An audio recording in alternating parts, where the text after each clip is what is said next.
It's not as common to see influencers incorporating these kind of without the idea of getting something from it. So either the sale of their own product, the sale of a product they're affiliated with, anything along those lines.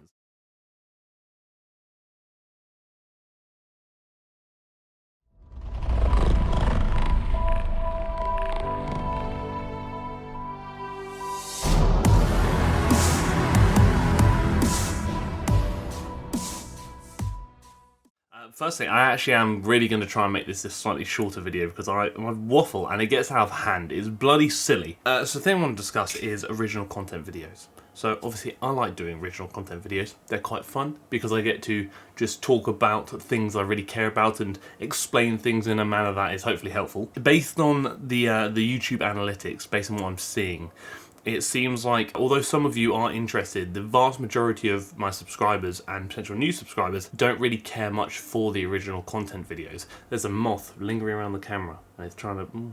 But obviously I still want to do them because I know some people do find value in them. At the end of the day, it's one of the things of I don't want to produce content that people don't really want to see. So obviously at the moment I'm kind of releasing original content every Monday. What I'm toying with at the moment is maybe producing original content every other week or so every other Monday, because if the majority of people don't really want to see it, it makes sense to kind of focus most of the content around what the majority do want to see, while still ensuring I'm getting some original content videos out there for those who do wish to consume original bits and bobs. But yeah, that's just running through my head. I have nothing set in stone at the moment. That's just kind of what's lingering in the mind at the moment. I'm kind of just weighing it up. So obviously we're going to do the video. It's a bit of an older style video that's kind of been on the list for a while. I've been wanting to do. And I've compiled a few workouts and posts that have been sent to me previously that I had saved elsewhere. I figured, you know what, let's pick a bunch of these at random and let's create an old school reacting to influencer workout video, like I used to do but haven't done for a long time. It's quite a nice kind of quick fire form analysis sort of video. But before we do so, we must do what needs to be done. If you like the video, please let me know you like the video by liking the video.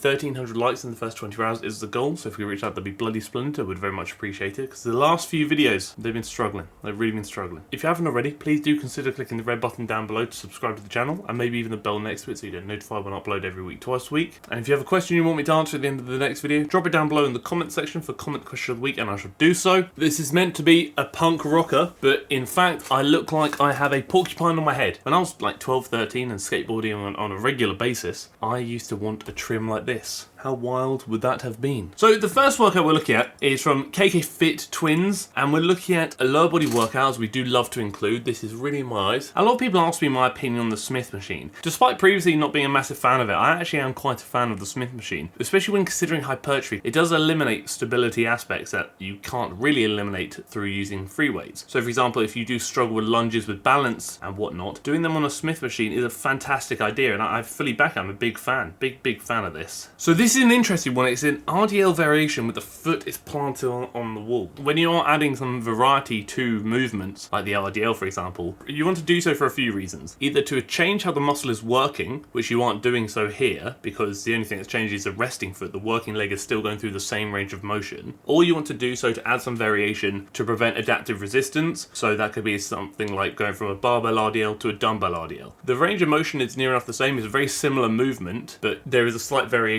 to then bring in novel stimulus and, like I said, prevent adaptive resistance. So for that reason, I probably wouldn't include something like this myself. I would just stick to a standard dumbbell RDL, a barbell RDL, a stiff leg deadlift, a good morning, anything along those lines, any variation that allows you to effectively work the hamstrings in their lengthened position, or the glutes. So we've got a Smith machine hip thrust, but also next to it we've got a dumbbell hip thrust. Look at the mass difference in weight here. So you're lifting 3 plates either side, that's bloody heavy, versus a 70-pound dumbbell. If I were looking at movements like this, I would probably choose only one of them, because you're essentially doing 2 hip thrust variations. Both of them working the glutes in their shortened position, so the majority of tension is towards the top of the rep, so here. With the Smith machine, you're able to really overload the muscle, put on a lot of weight, and really take that target musculature to, or at least close to, failure, comfortably and effectively without any potential limitations preventing you from doing so. Whereas with the dumbbell here, the big limitation is, first of all, getting the dumbbell onto your hip is going to be a hindrance. The positioning of how comfortable it is to hold it there, maybe even dumbbell size at your gym. There's a big difference between 70 pounds and potentially 300 odd pounds. Choose one, not the other. I would personally prefer a barbell variation or Smith machine variation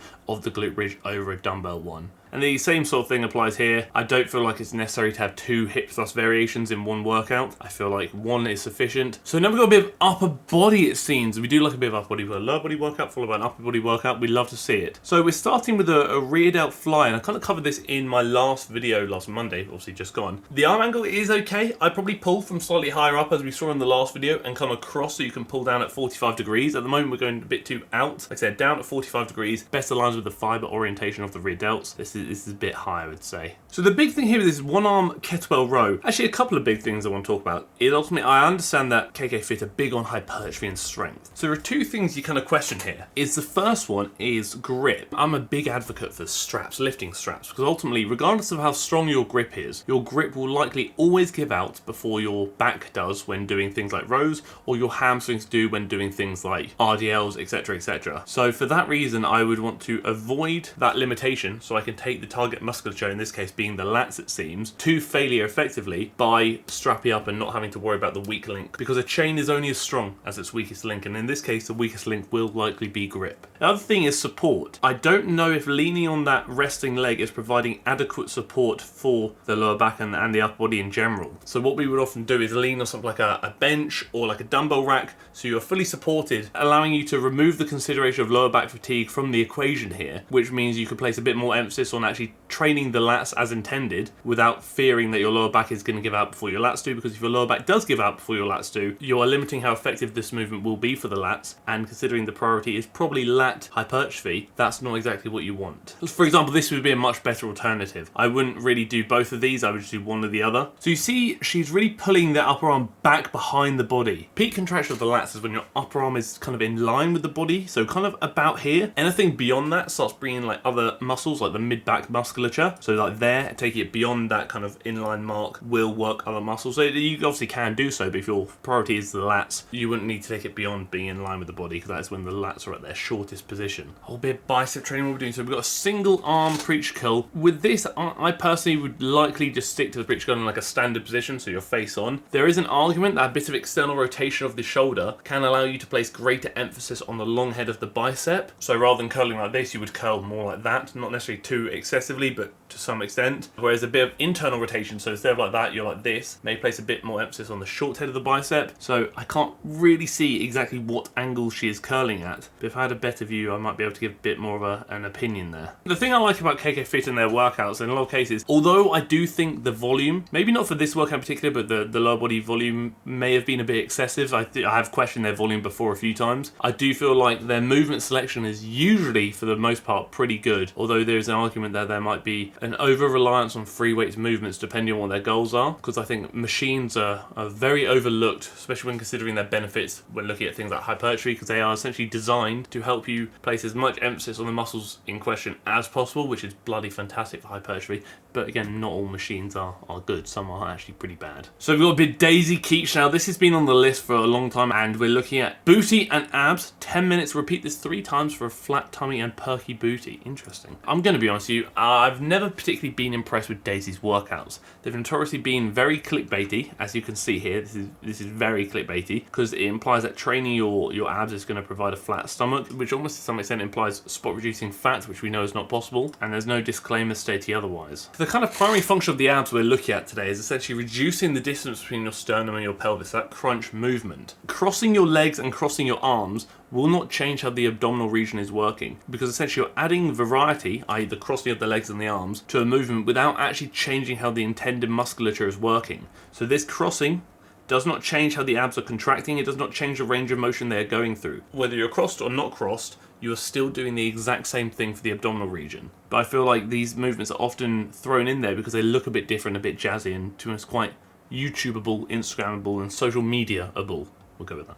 A lot of people have actually asked my thoughts on these kind of glute bands, and ultimately a lot of times I find influencers often incorporate these into their workouts when they often sell them. It's not as common to see influencers incorporating these kind of without the idea of getting something from it, so either the sale of their own product, the sale of a product they're affiliated with, anything along those lines. These can be a means of kind of encouraging you to push the knees out a bit more, thus leading to the additional burn in the glutes, because essentially you feel like you're hurting it more. Therefore, in theory, you must be working it more, which we know is not necessarily true. And I feel like, in all honesty, I don't think these glute bands are necessary. I think glute bridges are just as effective, maybe even potentially more effective, depending on who you speak to, without these being thrown into the mix. But again, if you want to use them, by all means, please do. It's completely up to you. And the big thing here is you can see Daisy is squatting with a pulse. The band is likely way too strong for her. If you draw a line straight up from her midfoot, the knee is nowhere to be found. If you draw a line from her mid-foot to her knee, it's a lot of collapse and a lot of caving. And although some collapse and cave isn't necessarily an issue, especially when you're coming out the hole when squatting, a bit of a knee twitch is used as a driving force when getting out of a deep squat, because the adductors, so the inside of the thigh muscles, are very much utilized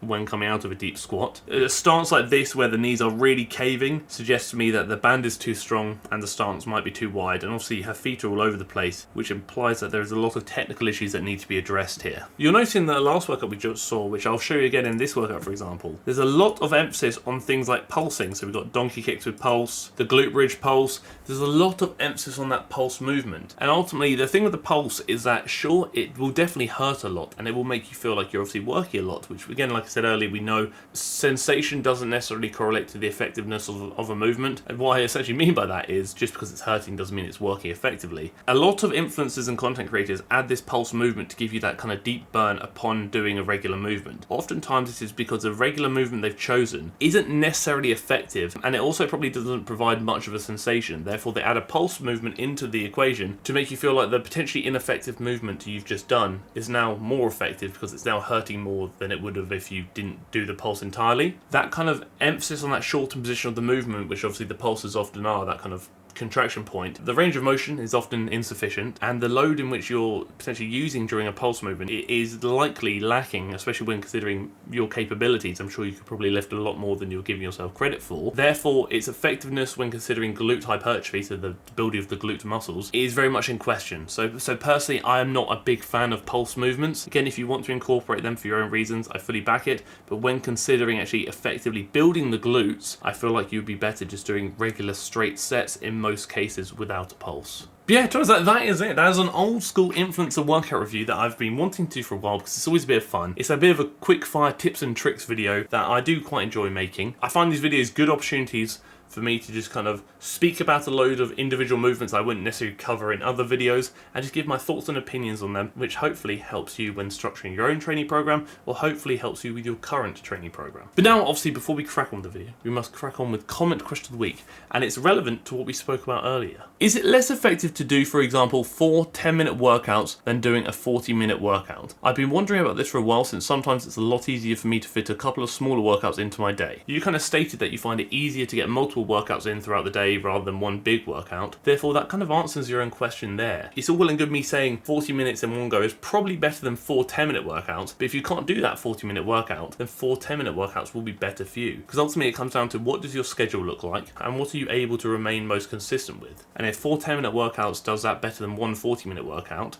then I fully support the 4 10-minute workouts. There's no right or wrong here. It's merely preference and ability to remain consistent. That is it. That is a video. Like I said at the start of the video, if you like the video, please let me know you like the video by dropping a like on the video. 1,300 likes in the first 24 hours is the goal, so if we reach that, that'd be bloody splendid. I would very much appreciate it. If you haven't already, please do consider clicking the red button down below and subscribing to the channel, and maybe even the bell next to it so you get notified when I upload every week, twice a week. And if you too have a question you want me to answer at the end of the next video, please do consider dropping it down below in the comment section for comment question of the week, and I shall do so. Down below in the description box, there is going to be a link underneath the timestamps in which you are able to submit any video ideas you do have. So if there's anything you want me to cover in a video, drop it in the Google form down below and I can certainly do so. Thank you for tolerating me. Thank you for tolerating my bloody annoying and very warm wig that is covering the majority of my bloody large and also very warm forehead. And thank you for tolerating the video.